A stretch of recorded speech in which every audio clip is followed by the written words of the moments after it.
Welcome to Family Friday.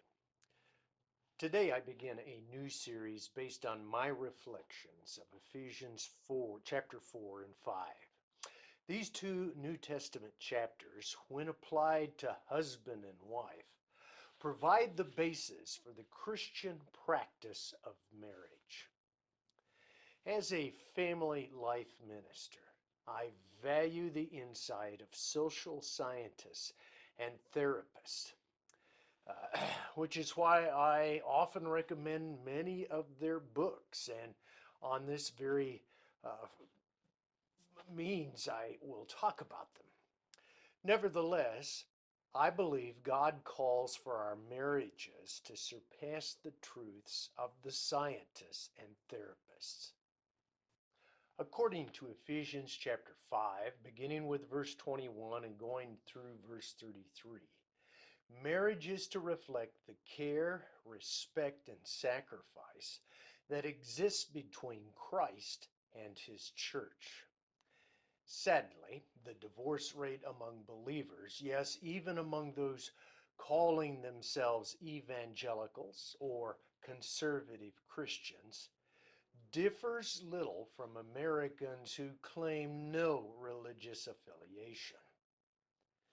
How can this be?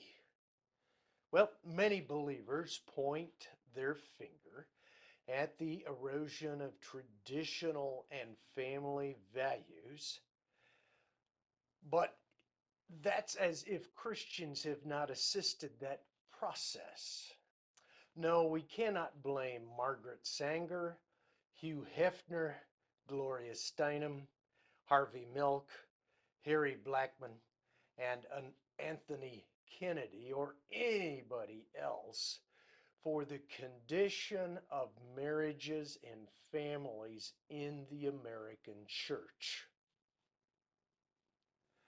In my opinion, too many believers are heeding, following, and joining the crowd rather than delighting and meditating in the instruction of the Lord.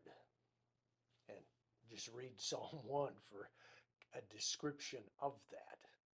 The only way back for the church is through heeding and applying the scriptures. And this will not happen by putting the Bible back into the schools. It will only happen when you and I, my family and yours, begin to read, reflect, and practice the biblical text. Then and only then will the contemporary church have a persuasive apologetics that will touch our society. Since most people desire family connections, and whatever connections they have, they wish to improve them, believers ought to be in a good position to be of help and to share the gospel of Jesus if we will but practice what we preach. So I encourage you to join me every Friday for my Family Friday video.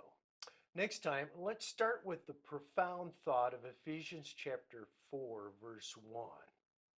And I quote the uh, Revised English Bible. I implore you that I, a prisoner for the Lord's sake, as God has called you, live up to your calling.